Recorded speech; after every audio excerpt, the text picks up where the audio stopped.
Has anyone heard of this city? No one seems to remember it, and something horrific might have happened to it. Apparently, there was once a city in the north of Sweden called Korona, but somehow we've all forgotten about it. I'm a police officer working in Kalix, a municipality close to where the lost city of Korona is supposed to have been. At that place, there are no signs of the city, only a dense forest, but certain details related to my own family makes me certain this place was indeed real. The entire world just forgot about it. I can't imagine how or why, but it's the only conclusion I've been able to reach. For me, this all started when two Romanian blueberry pickers came into my small office to report something they had found deep in the dense forest. They didn't know enough Swedish or English to explain exactly what it was that they had found, but it was immediately clear to me that it had terrified them completely. From what I understood, it seemed to involve a human corpse. Eventually, after having brought in an interpreter from the town next to mine, it was revealed that they had stumbled upon a dead child, no more than 10 years old. They led me and two of my colleagues, followed by an ambulance, to the location where they had found the child. The sun was setting behind a thick mist when we got there. I lit a cigarette while we left the main road and walked into the forest, to where the child was supposed to be. I felt a bit uncomfortable having to deal with a dead child, but I had handled cases like this before. Some car accidents, and didn't feel too affected by it now. It was just another job, or so I thought. The Romanians stopped when we got close and refused to go any further. There was panic in their eyes, more than I expected even given these extreme circumstances. One of my colleagues stayed with them while the rest of us continued. We soon came upon a huge boulder that had been placed there by the ice sheet that covered Europe during the Ice Age. My colleague walked around it, and a few moments later he came running back, pale as if he had seen the devil himself. He bent down and puked right in front of me. He said. It's on the other side, holy shit. I didn't ask him any questions. I only proceeded to check it out for myself with the medics following behind me. What we found on the other side of the boulder. It wasn't natural. Half the child, a blonde little girl, was fused with the boulder, just as if she had been passing through it as a ghost, and then suddenly turned into a human before she had time to exit the rock. Or, as my colleague later remarked, it was as if she had been teleported into the rock. The girl's sorrowful, dead gaze into the forest seemed to tell a story of a tragedy unknown to the living. The medics quickly shied away from her eyes in silence, horrified by the fate she must have suffered, but I couldn't look away. I've never been a religious man, but this experience made me doubt everything I'd believed before. And I don't just mean the bizarre way the poor girl had lost her life, half engulfed by the boulder. There was something else about the girl as well. Something that made me feel completely empty inside, just as if a piece of my own soul was ripped out of me, leaving an empty hole in my heart that quickly filled up with a sorrow I had never felt before. It was a dreadful feeling, only made worse by the strange fact that a small part of me recognized the girl. I couldn't tell from where. Her face was like the vague memory of a dream recently forgotten. We collected ourselves and started talking, trying to make sense of the situation without any success, while the medics approached the body. I tried to focus on the hard facts while we investigated the scene. The girl was wearing a pink jacket. In one of the pockets, we found an odd-looking flower. Its colors were exotic and resembled the wings of a beetle, and a yellow library card with a text that puzzled us. The Library of Korona, it said. The girl had written her name on the card as well. When I saw it, my world started spinning. Isabel Alexelius, it said in the girl's childish handwriting. Isn't that your last name, sir? My colleague said. It is. I didn't know what to say or think. Well, do you know her? I don't know. No. I've never seen her before in my entire life. It must be a coincidence. That's a pretty big coincidence, sir. I didn't respond to that. There's something on the ground as well, one of the medics said. On the bloodstained moss beneath the girl, there was a notebook. It must have fallen out of her hand, the one that was hanging limply above the book. I picked it up and opened it. The pages were covered with small text, written with a different handwriting than the girl's. Sir, one of the medics said. We will have to bring some tools to cut her down. Yes, I said absently. There's one more thing, the medic said. I put the book in a plastic evidence bag. What? There's too much blood. The medic pointed at the ground. What do you mean there's too much blood? I asked. Beneath the boulder, sir, the medic explained.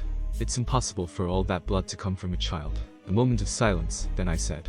We will have to come back here with better tools. A day later, we successfully removed the upper body of the girl and brought it back to the morgue where it was examined. We also tried to lift the boulder with the help of a crane, but it wouldn't budge. Instead, we dug a hole under it, but we didn't find any new body parts. All we could do this day was to sample as much of the blood as possible. During the examination of the body, I read the notebook. It contained the story of the city of Korona. I was convinced it was fiction, a deranged story written by the man I thought must have killed the girl, until a few weeks ago when the forensic lab called me. I still have a hard time believing it, but they told me there's no other way. They had tested the DNA of the girl and compared it to mine because of her last name. It was my idea, since I didn't want anyone to suspect anything. We didn't think it would reveal anything, but it did. The 10 or so years old girl, Isabella, was my daughter. I was sure it wasn't possible.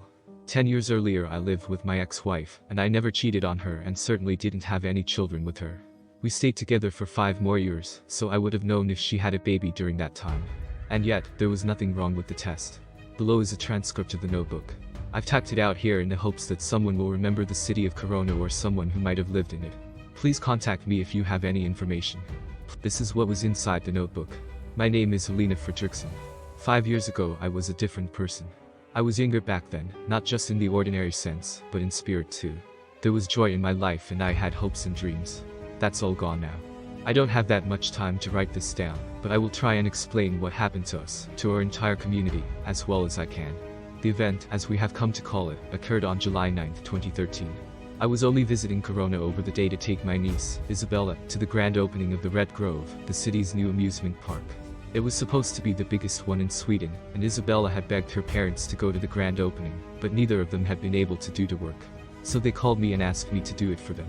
I was their go-to person for when they needed help with Isabella, the only one they trusted. How I wish that hadn't been the case now, considering what happened. We arrived pretty early, a few hours before the opening, so that we wouldn't need to stay in line the whole day to get inside. The weather was amazing. It had rained earlier in the morning, so we had been a bit worried, but when we got to the city there wasn't a cloud in sight. Isabella couldn't stop talking about how much fun we would have, and it warmed my heart to see her so happy. It took us a bit longer than expected to get to the amusement park, since one of the main streets had been closed off for a military parade. This didn't bother us that much, it rather increased the feeling of celebration in the air. To avoid the parade, we had to take a bus to the city center, the Fraser Square, and from there we had to take the subway to the yellow neutral business cluster, the tallest skyscrapers in Sweden. It was possible for us to walk to the Red Grove from there. There were people everywhere.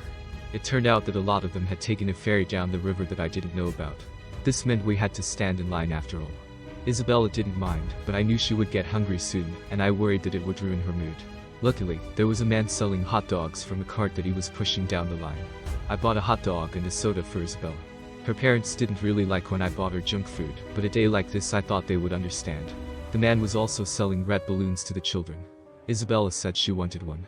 I tried to tell her that she would have to carry it around all day, and that there would be more balloons inside the amusement park, but she wouldn't listen. Reluctantly, I bought her a balloon as well. At this point, no one knew that their entire lives were about to change in a matter of minutes. Isabella accidentally let go of the balloon. I feared it would make her sad, but it didn't seem to bother her that much.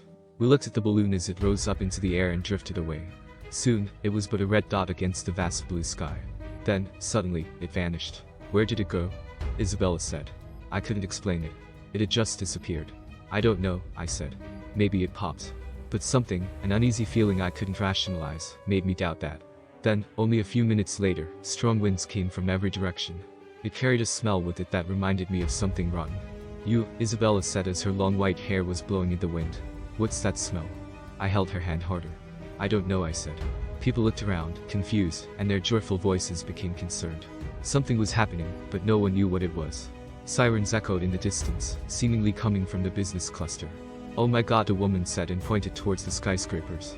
The top of the building is gone. It wasn't that easy to see, but she was right.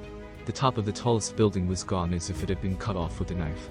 Isabella was too short to see it, but she picked up that something wasn't right on everyone's faces, and she became worried herself.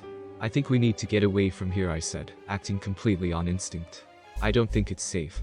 Isabella teared up. But the opening, aren't we? We will come back later, sweetheart, I said as I walked away from the crowd with her. One of the ferries were just about to leave. We quickly stepped aboard. A few others joined us, but most of the people stayed behind in the hopes that everything would be sorted out. Isabella cried, but she wasn't mad. As the ferry slowly drove away from the riverside promenade, a commotion of some kind erupted among the crowd back on land. I couldn't see what was going on, but suddenly everyone screamed in terror and tried to run towards the water. They were clearly escaping from something, but I couldn't see what it was.